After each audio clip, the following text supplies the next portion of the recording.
I think it's actually a good thing that we didn't like have an episode straight after the result, because I don't know about you, but I've had a chance to not only internalize with the actual result, but also just follow how the response has been to it.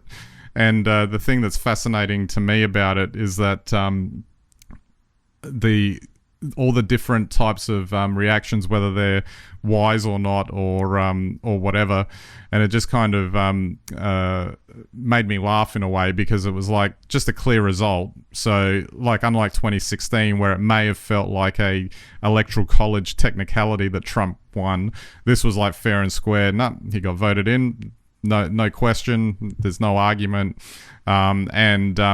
All right, you guys, you've understood what you've done here. Well, we're about to test that, and we'll see what comes out of it. But the amount of, for me personally, I can't imagine it is going to be a good thing going forward. But I don't have that same level of oh my God, where's this going? Because we kind of had one run of it already.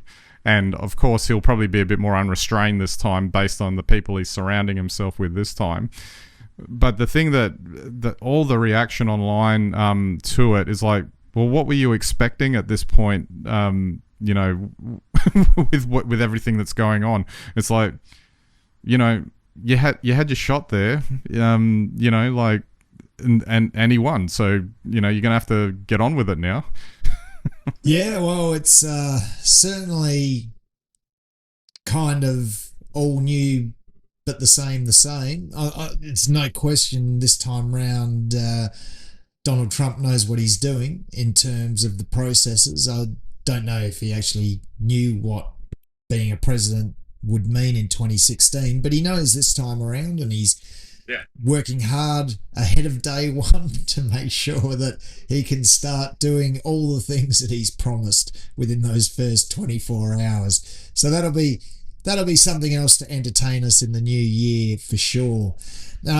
Look, I agree with you. They're free and fair elections this time round. So there was, we won't see Joe refusing to leave the White House. In fact, he seemed pretty cheery the week after, and even up until now. So he'll be off hopefully for a long and sentient retirement. But that aside, I mean, and we were speaking about this before, in my mind, the election pretty much went the way that I imagined, which was Trump was going to get essentially the same number of votes as he did in 2020.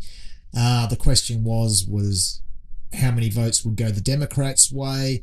About 10 million less than they probably needed and or would have expected. So, I mean, the other way to interpret this as well is, did Trump actually get an extra 10 million votes of complicit silence? And does that mean actually that he got in by truly a whopping margin? And there's been a lot of debate about that, subsequently to that, in terms of whether or not it was a big victory or whether it was just he won the swing states. And if the same old argument from 2016, just when you say a handful, obviously it's thousands we're talking about, but still a very small number of votes that went a different direction, and it was enough to swing the whole thing back in his camp. And well, yeah, I think I said before, I remember you saying that that it went the way you thought, and I was, obviously going with a slightly different version, and I can just see I was starting to sense trouble in the lead up because of some of the messaging and the way she was coming across at the end. But at the end of the day, that's what they've done, and they're going to have to get through it, and it's going to be another interesting 4 years. The other thing that I think that people are freaked out about is, that they went straight down the fascist route and everyone's going to be organised and all of that. I think just watch it. I don't know if any of these guys are as organised as what you think they are. I would agree with you on that. I think what's really interesting with respect to that is some of the relationships, so whatever you think of Elon Musk, and I think his role will come under immense scrutiny over the next 4 years. His relationship with a Donald, purely business. And when I think of what RFK Jr. is going to do for health, all I think about is people getting fired on The Apprentice. So. Maybe that'll be it. A nice big boardroom is set up in the White House with cameras.